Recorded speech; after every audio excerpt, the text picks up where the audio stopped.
बिस्मिल्लाहिर्रहमानिर्रहीम। अस्सलाम वालेकुम। ये वीडियो है रिसर्च के इंट्रोडक्शन के बारे में। इसमें सिर्फ रिसर्च का इंट्रोडक्शन है। दो टाइप्स की रिसर्च होती हैं, एक प्राइमरी और एक सेकेंडरी। प्राइमरी रिसर्च जो हमारे यूजुअली माइंड में होती है, जो हमने रिसर्च को समझा हुआ है, वो यही है कि कोई हम क्वेश्चन सोचेंगे जहन में, तो देन हम उसका डाटा कलेक्ट करने जाएंगे। फॉर एग्जाम्पल हम मेडिकल के हैं तो हम हॉस्पिटल जाएंगे, पेशेंट का डाटा कलेक्ट करेंगे एंड देन उसका एनालाइज करेंगे। ये सारी होती है प्राइमरी रिसर्च। और लेकिन एक और तरह की रिसर्च होती है सेकेंडरी रिसर्च, जिसमें हमने खुद कोई डाटा कलेक्शन नहीं करनी होती जाके हॉस्पिटल में या जो भी हमारी इंटरवेंशन की जगह है, लेकिन हम जो पुरानी स्टडीज़ हुई होती हैं प्राइमरी, उनको उनका कलेक्टिव एविडेंस शो करते हैं। तो प्राइमरी स्टडीज़ की डिफरेंट टाइप्स हैं, वो RCTs हैं और randomise control trial, cohort studies, observation studies होती हैं, क्रॉस सेक्शनल स्टडीज़ होती हैं। वो एक अलग डिबेट है। और सेकेंडरी स्टडीज़ में आ जाता है systematic review, narrative review. Narrative review को वैसे भी रिव्यू आर्टिकल भी कहते हैं।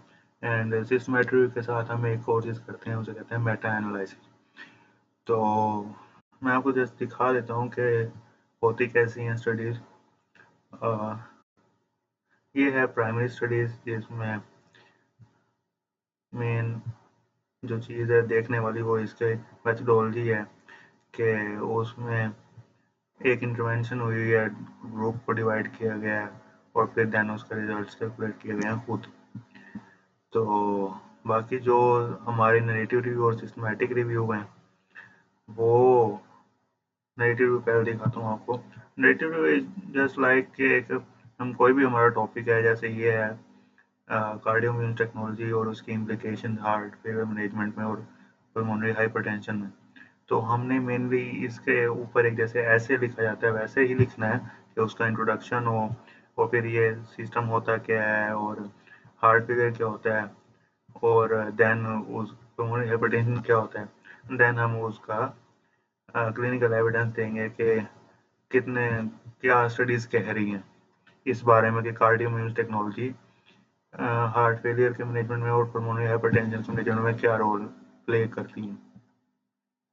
तो ये सिंपल सा एक ऐसे टाइप होता है, लेकिन उसमें हम एक चीज़ करते हैं कि रिव्यू आर्टिकल है ना, तो हम इसमें स्टडीज़ डालते हैं जो पुरानी स्टडी, जैसे जैसे मैंने पहले ही कहा था कि सेकेंडरी रिसर्च है ही वो जिसमें हम पुरानी हुई हुई प्राइमरी स्टडीज़ का रेफरेंस देते हैं, हवाला देते हैं। वो कैसे देते हैं वो जब अलग वीडियो बनाऊंगा इस पर तो तब बताऊंगा। तो ये क्लिनिकल एविडेंसेस दिए गए हैं कि ये सारे क्लिनिकल एविडेंसेस हैं। उसके बाद ये सारे क्लिनिकल एविडेंसेस हैं को स्टडी, और इस तरह ना हम इसके ऊपर ऐसे लिखते हैं। तो ये बाकी जो इसकी डिटेल है वो अलग वीडियो में बताऊंगा। उसके बाद सिस्टमेटिक रिव्यू होता है।